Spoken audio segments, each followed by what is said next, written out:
Bonjour à tous et bienvenue dans cette vidéo. Alors aujourd'hui je vais vous présenter la réalisation d'un portrait à l'aquarelle. C'est quasiment mon premier portrait, en tout cas mon premier portrait digne de ce nom. J'avais déjà tenté le portrait en réalisant le portrait d'un personnage du film Avatar 2, dont je vous mets le lien en haut. Mais cette fois-ci, j'ai voulu chercher quelque chose un travail un petit peu plus sérieux et un peu plus réaliste, en me basant sur une photo de référence que je vous fais apparaître ici, en haut, à gauche. Donc on y va, je commence par un croquis. Alors ma technique pour le croquis, c'est de repérer certains points qui me paraissent importants dans l'image, comme la partie saillante de la pommette, la pointe du menton, le nez, le coin de l'œil, etc. J'essaie de placer ces éléments dans l'image en respectant leur position par rapport à la photo de référence. Pour me faciliter les choses, j'ai affiché la photo de référence sur une tablette numérique et j'ai choisi un format de papier identique à l'écran de la tablette. C'est ce qui donne une image d'à peu près 20 cm par 13. Je fais attention aussi à l'orientation de certains éléments, l'orientation du foulard. Je figure un angle par rapport à la verticale et j'essaye de reproduire sur le papier la même chose. Quand le croquis est terminé, je tamponne avec une gomme à mie de pain pour éviter que le graphite ne laisse des traces quand je réaliserai l'aquarelle. L'étape suivante, c'est de protéger certaines parties de la peinture avec du drawing gum. Alors pour cela, j'ai utilisé un stylo drawing gum qui a l'avantage d'être plus précis que le drawing gum appliqué au pinceau. Ça a aussi l'avantage de ne pas détériorer les pinceaux. Par contre, j'ai eu un gros souci au moment du retrait du drawing gum. Vous verrez ça un peu plus loin dans la vidéo. Nous allons passer maintenant à la prochaine étape de ce travail. La première étape, c'était le croquis. Et maintenant, nous commencerons la peinture proprement dite. Alors la deuxième étape, ça va être le placement des ombres. Un petit commentaire au passage. Habituellement à l'aquarelle, ce qui se fait, c'est de fonctionner en allant du plus clair vers le plus foncé. En effet, l'aquarelle est une peinture transparente, donc on peut procéder en quelque sorte par accumulation de couches. Les couches les plus foncées viendront masquer les couches les plus claires. Là, j'ai employé une technique un petit peu différente. J'ai d'abord placé les ombres les plus sombres, c'est presque un travail de réflexion sur les valeurs de l'image, qui seront recouvertes ensuite par la couche de couleur elle-même. Pour cela, j'ai préparé un mélange de brun très foncé à base de terre d'ombre brûlée pour les ombres qui sont sur la peau, et un mélange plus froid à base de teinte neutre pour les ombres du foulard. Alors ces zones d'ombre peuvent paraître très foncées, très abruptes, très marquées, mais on verra par la suite qu'elles vont se fondre dans la succession des couches suivantes. De même, pour donner un aspect un petit peu moins délimité à certaines ombres, vous l'avez vu sur les images, je viens les adoucir un petit peu avec un pinceau juste trempé dans l'eau, un pinceau propre. En parlant de pinceau, je voulais préciser que dans pratiquement la totalité de cette réalisation, j'ai utilisé presque exclusivement un seul pinceau. Il s'agit du pinceau de la marque Da Vinci Casaneo en taille 6. C'est un pinceau à poils synthétique qui est moyen en taille, qui permet quand même de couvrir relativement de grandes surfaces, en tout cas sur un petit papier comme ça, mais qui a l'avantage aussi d'avoir une pointe fine qui permet de tracer des tout petits détails, comme on peut le voir quand je trace le contour des yeux, par exemple.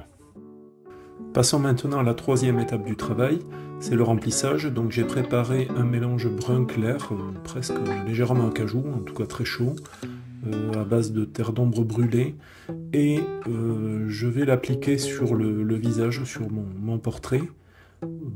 C'est un peu du remplissage, et assez rapidement je vais utiliser une technique de retrait, c'est-à-dire que sur les zones les plus claires, une fois que la peinture aura été appliquée, je vais en retirer pour donner des teintes plus claires.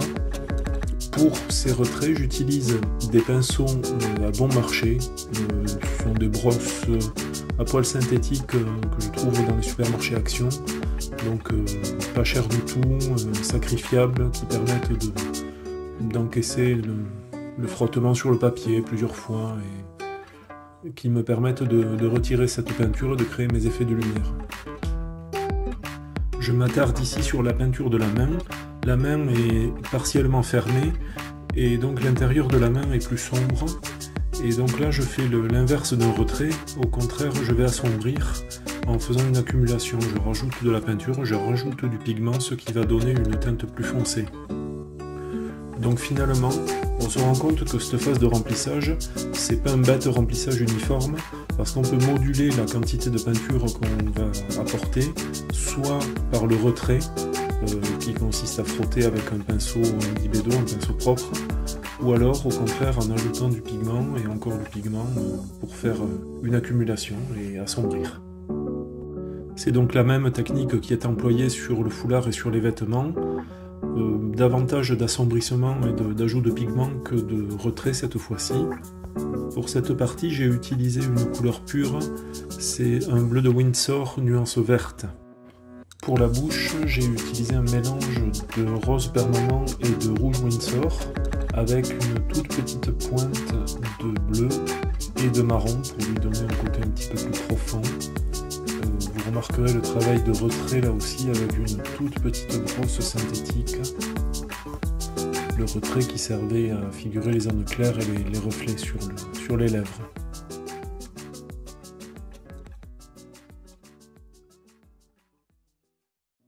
Alors on arrive à la quatrième étape de notre travail. Ça va être la deuxième couche de remplissage. Entre les deux couches de remplissage, il y aura eu un séchage complet. C'est pourquoi je commence par réhumidifier mon visage avec un pinceau imbibé d'eau claire. Ensuite, je vais revenir peindre avec les mêmes couleurs qu'employées à la première couche. Mais cette fois-ci, je vais insister davantage sur les parties plus sombres pour accentuer les contrastes entre les parties sombres et les parties claires. Et je vais également retravailler mes ombres, celles que j'avais peintes en tout premier, mais en les adoucissant avec un pinceau rincé, de façon à obtenir une meilleure fusion des couleurs.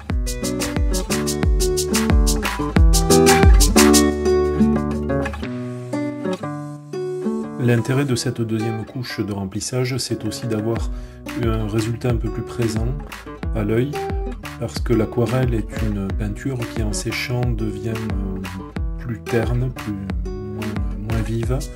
Donc de multiplier les couches, ça permet d'avoir un résultat quand même plus prononcé.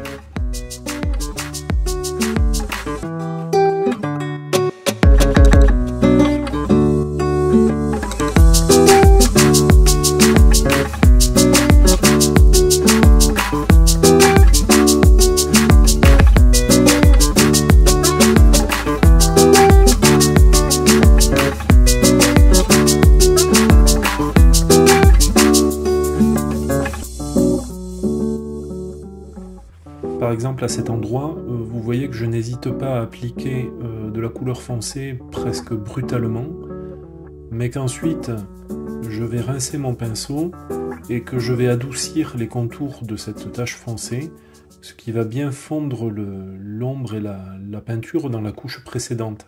C'est exactement ce qu'on voulait obtenir. C'est tout un travail de nuance que je vous laisse regarder sans trop accélérer pour que vous puissiez apprécier le travail d'adoucissement.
À l'issue de cette deuxième couche de remplissage, je vais procéder maintenant à une étape de détaillage. Avec la pointe de mon pinceau, je vais représenter des rides, des fins traits sur le visage. Selon l'effet que je veux obtenir, soit je laisse le trait fin tel qu'il est au moment où je le peins, ou alors je viens l'adoucir avec un petit pinceau mouillé pour le fondre dans la couche inférieure.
Je continue également mon travail sur les ombres, notamment sur le menton.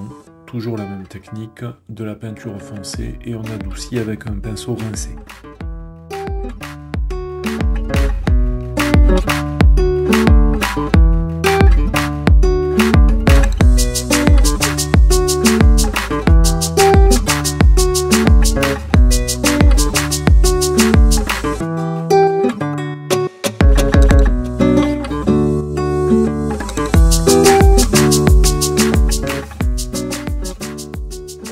Je vais commencer maintenant à détailler, à assombrir un petit peu le cigare que la dame cubaine tient dans sa main.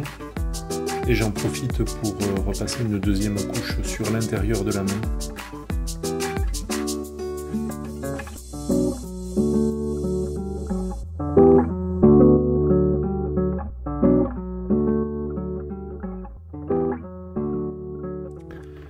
Voici maintenant la deuxième couche sur le foulard et sur les vêtements. Toujours la même technique, le même procédé. Accumulation de pigments sur les zones sombres, retrait dans les zones plus claires. Deuxième couche aussi sur les lèvres. Et cette fois-ci, j'ai commencé à peindre les gencives. Pour ces dernières, j'ai mélangé la couleur rouge des lèvres avec du jaune Winsor qui a donné une teinte orangée. Alors on arrive maintenant au moment un peu catastrophique de cette réalisation, c'est quand j'ai voulu retirer le drawing gum. La catastrophe, c'est que le papier est venu avec, que j'ai eu toutes les peines du monde à enlever le drawing gum. J'ai même dû utiliser une lame à un moment, une lame de cutter pour gratter. Et voilà. Sur le moment, j'ai accusé ce stylo à drawing gum. Mais en définitive, je me demande si le papier n'est pas responsable aussi, parce que j'ai eu également quelques petits soucis au moment du retrait des scotch.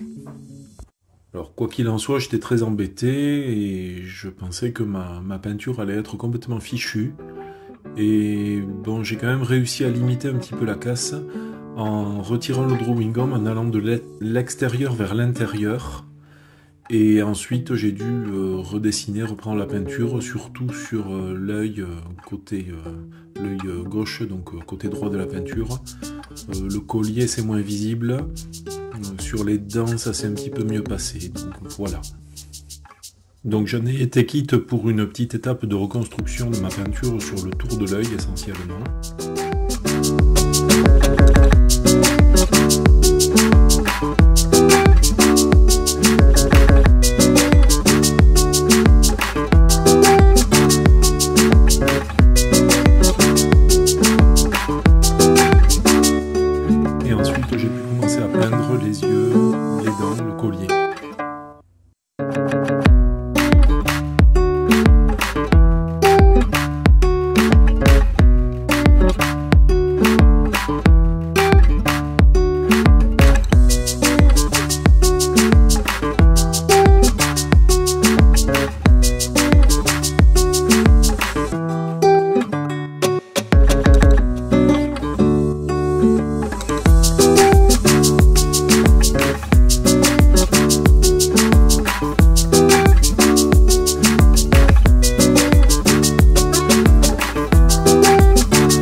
Et nous arrivons maintenant à la phase finale de cette peinture, la réalisation du fond.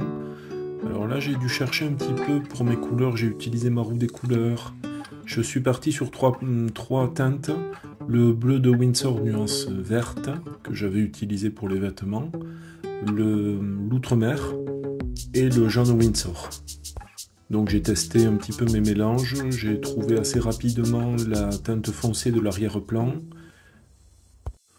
Vous pouvez constater que je fais des essais dans une palette et puis j'essaye ça sur une feuille. Cette feuille, c'est une feuille qui vient d'un bloc aquarelle qu'on trouve dans le supermarché Action à un prix vraiment très faible. Honnêtement, pour faire de la peinture, ça vaut pas grand chose, mais pour tester des nuances, c'est pas mal du tout.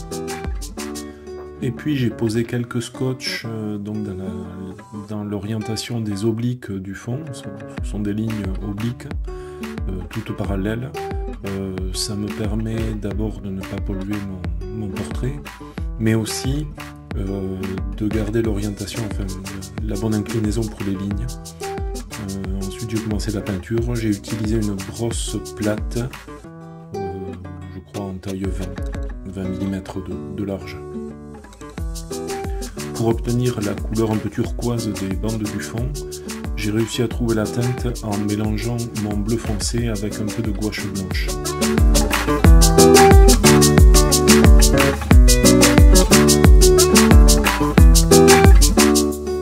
C'est fini, retrait des scotch. Là aussi, il y a un petit peu de papier qui s'est arraché, donc à surveiller pour les prochaines fois, savoir si c'est le papier, le scotch, le drawing gum.